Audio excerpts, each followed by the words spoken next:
UFC 315 was last night, boys, and honestly, despite going into it with pretty low expectations, it was a pretty good card overall, and we're going to be doing a little bit of matchmaking today, okay? We're going to be taking a few of the key fighters off of the card. Mostly for this video, we're going to be focusing mainly on the main card. There wasn't too much name value on the early prelims or prelims, so mostly sticking with the main card today, though, but we're going to be matching them up with who they should be facing next. So just jumping into it with the main event, man, and you know we just got to do JDM versus Makhachev, okay? Honestly, this is a fight where I feel like we were going into it thinking the idea of like, if JDM wins, we're not going to get Islam and Topuria, and it's a huge bummer. And it's like, because that's a dream fight, man. It's stylistically as high level as it gets, and it's a dream matchup. And it's unfortunate that we're probably not going to get Makhachev versus Topuria anymore, or at least not this year. So we're getting JDM versus Makhachev. And honestly, a lot of us going into the fight, like I said, we're kind of like, oh man, like I don't really want to see JDM and Makhachev. Like it feels like kind of forced. Like I want to see Makhachev face someone else at 155. Like JDM hasn't really earned his keep, man. But dude, JDM went out there, and in the span of a 25-minute fight, he completely convinced me that he has a genuine shot of really beating Islam Makhachev, the pound for pound number one. And I'm not just spitting out bullshit, okay?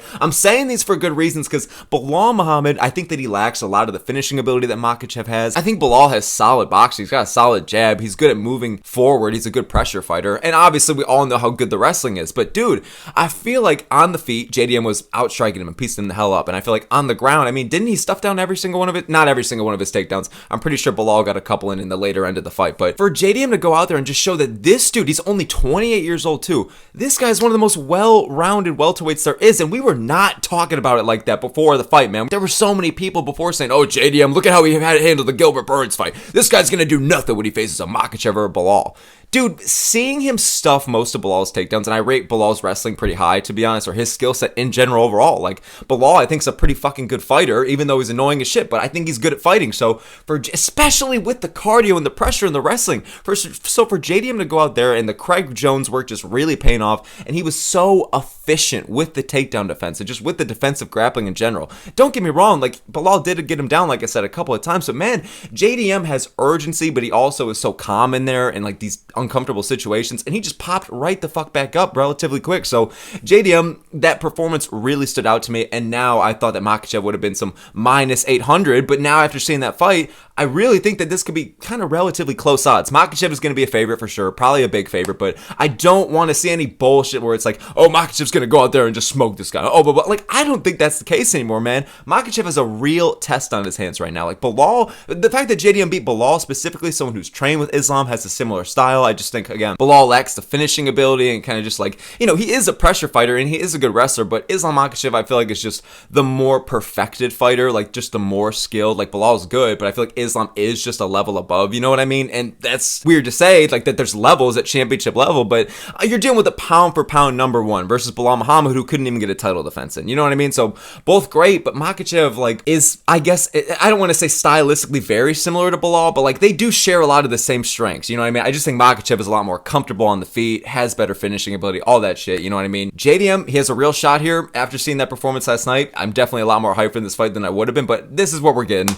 And I guess just transitioning, we're getting Oliveira versus Topuria. I mean, I feel like I'm going to talk about this more in a few days when they actually announce it, because we're getting Oliveira versus Topuria. Now, the question is it going to be for the undisputed vacant title, or is it going to be for the interim title? Makhachev has come out and said that he is keeping his lightweight championship, which a lot of people are kind of shitting on him for, because it's like, oh, Topuria had to give up his belt. Why does Makhachev get to get it?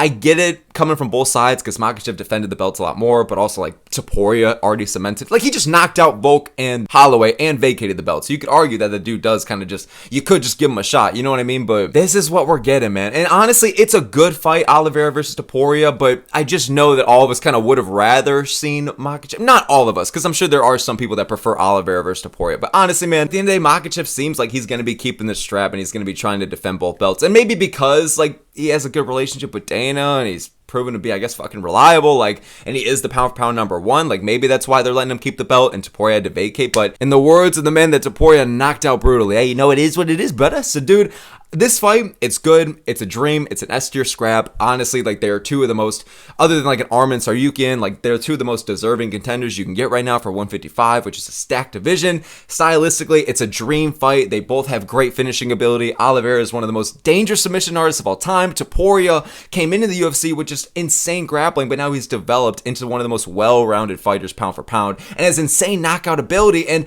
when you mix that all up, okay, how is Topuria's grappling going to do against Oliveira offensively and defensively? And is Oliveira, coming off of the patient Chandler win, in retrospect, it wasn't that good of a win, man. So going against Topuria, I feel like Topuria is going to be a massive favorite here. And regardless of that, I still think it'll be an exciting fight, an exciting build-up, not in terms of like a bunch of shit talk, maybe from Topuria, but you know what I mean? Like, when we're getting hyped up for this fight, we're excited for the aspects like, oh, it's going to be an amazing fight, or oh, they're both fan favorites, or oh, it's going to be to determine who faces Makhachev next, because Makhachev's not vacating the belt, you know what I mean? So honestly, they're probably going to do an interim title strap, and it'll probably be for International Fight Week, probably the main event, unless they somehow got DDP and Chimaev to be like the main event, and then this would be the co-main or whatever for the interim title. I don't know, man. On paper, it's a fantastic fight. I'm happy with it. I really don't have many complaints. You just know in the back of your mind what could have been. But honestly, if Topuria beats Oliveira and Makhachev beats JDM, there is a real genuine chance we get Makhachev versus Topuria. And both of them have belts on the line going into the end of this year or early next year. So we'll see what fucking happens with it, man. Again, I'll talk about it more in a few days when all of that gets announced or whatever. But moving on up next, man, to Belal Muhammad. Obviously, all right, the man that didn't get to defend the damn belt, but he is the loser of the main event here. And what are we going to do next with him? I see some people saying, give him like a Kobe Covington or something. I don't know. And I honestly would do Belal versus Shavkat. I feel like that would make sense. I think Shavkat honestly could use one more fight before getting a title shot. And the fact that this fight was going to go down anyways, I think it could be good. I think it's a winnable fight for both, to be honest. So I think you should have done Belal versus Shavkat. But the problem is, Shavkat's injured till 2026. Go fucking figure. You thought he couldn't even get more inactive. Here you are. You know what I mean? And it's unfortunate. It's a really rough injury, and it's tough to happen right now, especially for this division. And he's holding on to that top 3 spot. It is what it is. I say you do the rematch between Sean Brady and Belal Muhammad. Sean Brady, I kind of want to see different things with. Like, I don't really want him to get this Belal Muhammad match relatively quickly, but he has fought 3 times since, man. And he's won in pretty good fashion, or pretty dominant fashion each time. Brady has just shown so much improvements in the short amount of time since the Belal Muhammad fight. I mean, not short amount of time. It's been like 3 years, especially if they do this rematch. Like, it'll be 3 years pretty much on the date or around that time. So Muhammad is at this stage, man, where he's at like the very, very tail end of his career. He kind of already is probably aware that he's not going to ever get the belt back, or let alone a goddamn title shot, or he's pretty much out of his physical prime at this point, or is leaving his prime, you know what I mean? So for Brady, who's making so much improvements, you know what I mean, developing the stand-up a little bit, his grappling is getting even more dominant, the cardio is improving, seeming a little bit more urgent to get the finish, so I think Belal being on the tail end of his career, he does still have a win over Brady, who's genuinely the number 1 contender right now, and Brady's been making hell of improvements, so it's like, I think you should just match them up together. And again, part of me does want to see different things for Sean Brady, something new, not just a rematch, but man, Joaquin Buckley's taking on Kamaru Usman, Shavkat's injured till 2026, I think that Ian Gary's kind of just floating about, but I think he should face the winner maybe of Gary and Buckley, because I think Buck versus Cuck would be fucking amazing. JDM's the champ right now, and he already beat Gilbert Burns, you know what I mean? So that pretty much is the top 8, so I feel like that kind of just leaves Belal Muhammad right now, so I think you should run this back. Again, there's probably better matchups, but because a lot of them are booked up or injured, I think this is what you should do. So moving on up next, man, the co-main event. All right, Valentina Shevchenko won. I'm not too familiar with WWMA, so I don't have too much to say here, but I think you should do Valentina Shevchenko versus Zhang Weili, you know what I mean? Zhang trying to do double champ status, or you should do Natalia Silva. Silva just beat Grasso that night at 315, who was the number 1 contender. And I mean, you could do Zhang versus Jean Daroba, because Jean Daroba just got a win. So like, I know a lot of people, after Zhang beat, what was her fucking name? The USA, Tatiana Suarez, like a lot of people were saying right away to just do Zhang versus Valentina after Valentina, if she beats Fiorot or whatever. But man, they kind of both have a contender next now. Like, Zhang does have Jean Daroba and Valentina does have Silva. So whatever the UFC wants to do, I don't think there's too many like intriguing big like eye-catching WWMA fights. Like, we have Pena versus Harrison, so that's like an S tier women's fight, so that's some. But I feel like Valentina versus Zhang is the much more exciting fight, especially on paper. I feel like it could be a fight where a lot of fans, even people that shit on WMA, could get invested and excited in. But I also understand if they want to do each of the champions versus their individual contenders. You know what I'm saying? So it's just going to be on the UFC's call know what they're going to want to do here. So moving on up next, man, to what are you going to do with Ayman Zahabi? All right, man, listen. Ariel Helwani. I think you should give this dude Rob Font. And I do want to say, talking about the Jose Aldo performance, Aldo retired. Thank you for everything. I was literally sitting there fucking clapping at my TV, watching the fight. I'm like, thank you, Aldo, thank you. Dude, Zahabi went out there, and listen, I thought that Aldo got fucking robbed by Mario Batista, okay? And that was one of the most frustrating performances I've ever seen. I think it's been disrespectful that they've given Aldo 3 just young upcoming prospects in a row, you know what I mean? The level of disrespect, my brother. But I'll be honest, dude, the Zahabi fight specifically, even though I thought that Batista fucking robbed him, I had Zahabi winning 2-1. I don't give a fuck, all right? I read all the goddamn comments. I expected nothing less. I was scrolling through, and it's just like, Aldo robbery. Oh, my God, dude. Like, oh, wait, I let Aldo retire to a Canadian and a Canada card in a robbery. It's like, oh, my God, dude. I genuinely thought that the first round was clearly for Aldo. The second round is where it could go completely either or. Like, technically, Aldo outstruck him, but I feel like Zahabi was landing the better shots and was more so of the pressure fighter and kind of like took that round. In my opinion, like, I had Zahabi barely winning the second. I feel like that round could go either way. And the third round, I mean, Aldo had it in the fucking bag. That soccer kick too that sent him flying to Mars like someone out of Invincible. And for Zahabi to recover, showing he's got a fucking dog in him, making it one of the most exciting rounds of the year, and showing that his chin can hang, man, and that he really did give Aldo like a solid fight. I'm telling you, man, I had it 2-1 for Zahabi. Like, he went out there and completely, like, even though Aldo almost barely fucking had him out of there, man. In that third round, Zahabi completely came back, was landing nasty ground and pound, and was just beating him the fuck up, especially those elbows in the last 30 seconds of the fight. Jesus Christ, man. So Zahabi, I'm not gonna lie, you could fucking say whatever you want. Like, I'm not a Zahabi fan or some shit like that, but I'm gonna be honest, I had Zahabi winning 2-1. It's a very close fight. I could totally see it going either way, but we can't just fucking call robberies to fights that are genuinely really close, and you have to kind of look at it like round by round. You know what I'm fucking saying? So honestly, man, what I think you should do next with Zahabi, all right, now that he's kind of a full-fledged contender, because I was saying, and a lot of other people were saying, that Zahabi was kind of the weakest link out of everyone ranked for bantamweight, but going out there and making it tough, and like not even like Mario Batista smudging against the fence tough. Like, Zahabi went out there, I don't even think he shot any fucking takedowns. He was even saying afterwards that he was preparing for a stand and bang kind of war, and that's what ended up kind of fucking happening here, especially in the later end of the fight. So Zahabi, I think you should give him Rob Font next. He's kind of a full-fledged contender now. I don't think this guy's gonna win the belt. I still don't think he's like relatively too great of a prospect. You know, you got to consider too, we're kind of dealing with Aldo and literally the last fight of his career, but it's still Aldo, and Aldo still looked good in there. He still looked sharp. He still was winning a couple rounds, arguably. So you know what I mean? Really, the only people that he has like above him right now is like Batista, Cejudo, Font, Chito Vera, and then beyond that, you're dealing with like Figgy and Sandhagen territory, which I feel like, you know, let's fucking calm down. So Zahabi versus Font, I feel like makes sense. Cejudo obviously isn't going to fight him. You know, Chito Vera already has a fight booked against another prospect. Font is a guy who kind of has a resurgence right now. Or I don't even want to say resurgence. We just know that this dude is fucking legit, okay? Because he's someone, Rob Font, who kind of loses to the very upper echelon of the division, or just kind of like those top 10 guys. But it seems like it's like a Dan Ige situation. He's beating everybody else, man. Like all these other prospects, especially this 2-fight win streak he's on right now. He's coming off of the Kyler Phillips win, which he was a huge underdog for, and then the Gene Matsumoto win, which he was a slight underdog for. You know what I mean? They keep giving him these prospects. Kyler, I believe, at least was ranked, but Gene Matsumoto was unranked. So the point is, Font is pretty up there in age. He's kind of in his upper 30s, but the fact that he's still looking quick, he's still like making it to the distance and making it a good fight against these young upcoming guys, either in their prime or entering it, and who are very like well-rounded and solid. Like Kyler Phillips, say whatever you want about him, and Gene Matsumoto, say whatever you want about him, but they are solid fighters and prospects, you know what I mean? And Font's only losing to like the Sandhagens, the Figgies, the Veras, all this shit, man. So honestly, I think it's a winnable fight for Font. Another prospect that gets shut down, but this one will kind of, you know, give him another rank into it. Or Zahabi goes out there and really just shows us that he's legit, because if he beats Aldo and Font back to back, I know they're kind of old heads, but they're still kind of good old heads, man, for this state of the game. I would rate Zahabi as a pretty solid contender, but we're going to have to see it. I think it's a winnable fight for Font and Zahabi, which is part of why I think it's an interesting one to make.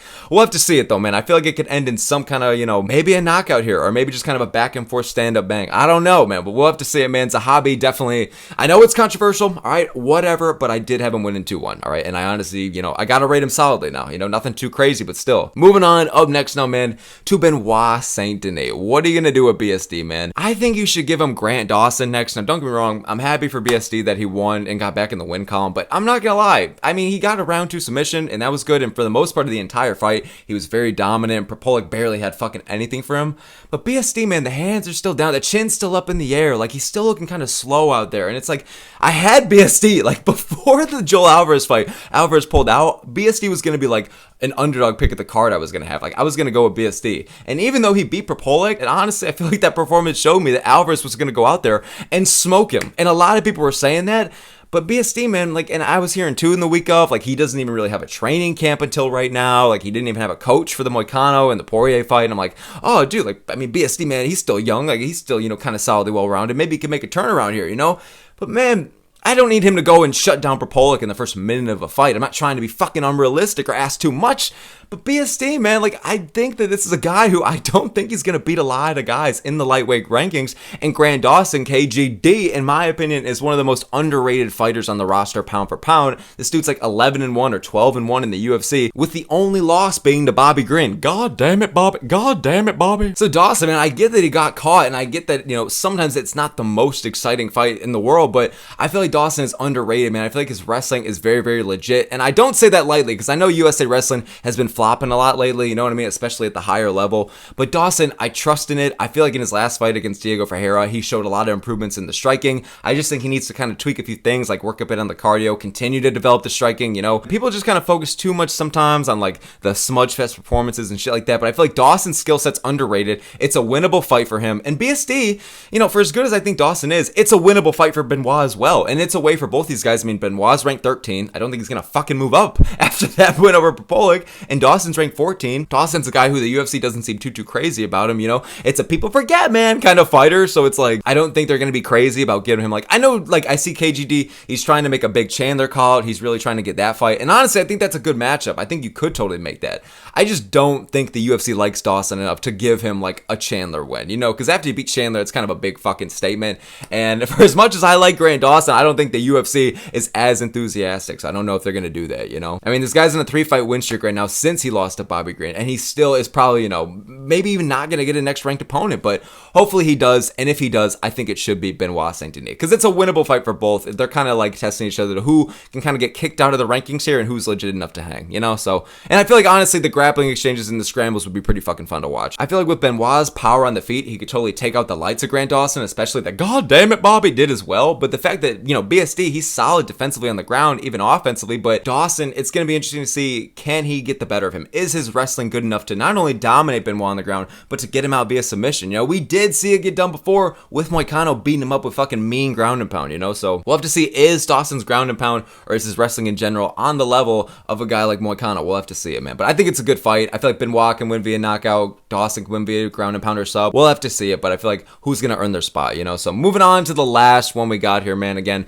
not too many fights to make here, but Mike Malott. What are we going to do with him, man? Honestly, pretty good win that he had. I know a lot of people were kind of going with Radke to beat him there, but Malott looked pretty kind of patient in that first round, a bit overly patient, but I get it. Radke's got fucking nasty knockout power. I get it. I want to just jump into anything crazy, like Mallott's already been finished once in Canada, okay? So I get it, but then he came back in that second round. Great knockout win. I feel like that's pretty solid. It's nice to see that he's on like a 2-fight win streak right now. And I feel like the fight that everybody wants to see is the Neil Magny rematch, bro. Let's book it. Neil Magny in his fucking prime, Mike Malott. I feel like this is a rematch you could argue better than like a Pereira Ankalaev. No, all right, obviously I'm fucking with y'all. I feel like you should do Mike Malott versus Carlos Leo. Honestly, I feel like Carlos Leo is a guy who, only a couple fights in the UFC, literally like lost his debut to Renat Fakhretdinov, which a lot of people, me included, thought that he won and got fucking robbed. A real robbery, okay? Not a Zahabi robbing Aldo, okay? Like a genuine robbery. And then his last performance against Alex Morono earlier this year, I mean, dude, he took him out in like a minute or two. It was just immediate with the pressure and the volume, and the dude has power. So I feel like Leo doesn't have too much UFC experience, but he does have almost 30 pro fights, or already 30 pro fights, you know what I mean? So I feel like he clearly has the experience, just kind of getting into the UFC right now and trying to make a name for himself. Mike Malott, I know that he fucking, again, he got TKO by Neil Magny. It's going to be very, very hard to forget. Even in this whole era of UFC fans, people forget, man. Nobody's going to forget the Magny TKO over Malott, okay? But still, Malott is a solid prospect in his own right. I feel like people kind of look at the Trevin Giles win that he got last November and they think, oh, like now he's going to be some boring decision merchant after he lost to Magny, and that guy is going to be overly safe. Yeah, I was pretty bummed about the fucking Giles performance. But at the end of the day, other than that, that, every win he's had has been a finish. On the ground, he's got a mean submission game, and on the feet, Malott is pretty solid. He just fucking knocked out Radke, who had, I feel like, the striking and power advantage, you know? So Malott is solid in his own right. He can hang on the ground and on the feet, solidly well-rounded. It's hard to kind of rate candidates' prospects. You don't know like what their ceiling is here, and Malott kind of in his low 30s. So technically he's in his prime. He is well-rounded. He could get a win here, but I think that Carlos Leal has dangerous knockout power, solidly well-rounded in his own right. And dude, like, both these guys, I feel like it would end in some kind of finish. I feel like it's a great featured prelim to have maybe for a pay-per-view. Not to give Malott back-to-back featured prelims or whatever, but I feel like genuinely the winner of this fight could get a spot in the, not get a spot in the rankings, but get a shot to face somebody in the rankings next. You know what I mean? Someone in that like 11 through 15 range in the rankings. Like if Malott or Leal wins, I feel like at that point, you know, Malott will be on a 3-fight win streak, and then Leal could arguably be on a 3-fight win streak. And so at that point, you know, let's just give it somebody in the rankings, okay? They might lose, so you know what? Fuck it. You know, welterweight is just so full of just active, high-level contenders and so many prospects. They're just lingering outside of the rankings. You know what I mean? Like, I feel like the whole rankings, I know that there's still the old heads like the Usmans and the Wonder Boys and the Burns and shit like that, but for the most part, it's been taken over by the new generation. And, like, even trying to find a matchup for Malott, dude, I was trying to look through all, like, kind of like the unranked guys, and just, there's so much depth at welterweight. There's so much talent, man, especially for these young upcoming prospects. So Leal versus Malott, I feel like winner could get a shot in the rankings after this. You know what I mean? So I say book it. But that is going to be it here, guys. 4 of the fights that I think you should book next after UFC 315. Let me know what you think in the comments below. All the smoke here, man. I'd really appreciate it if you guys could help me get to 1,000 subscribers. But regardless, man, I appreciate y'all watching in general. Give me your time and attention, man. I really appreciate it, guys. So hope you guys enjoyed the card. I know a lot of us were shitting on it going into it, but honestly, it ended up being pretty solid. I know a couple robberies here and there. I was pretty frustrated with the Q-Talaba one and shit like that. But honestly, I kind of get it. I don't want us to just throw around the word robbery like crazy, because I just think close fights don't always necessarily mean a robbery. But it is what it is. Overall, 315 was a pretty good card. Went above expectations, you know what I mean? And JDM's the champ. Now we finally have the answers, you know what I mean? We didn't get Uncle Dana at the post-fight presser like we wanted to announce everything, but we're going to get 317 news and Oliveira Topuria news probably sometime next week or this week, you know what I mean? So that's going to be it here, man. Thanks so much for giving me your time, y'all. I really, really appreciate y'all. And thank you guys so very much. Hope you have a good one, man. And I will see you all next time.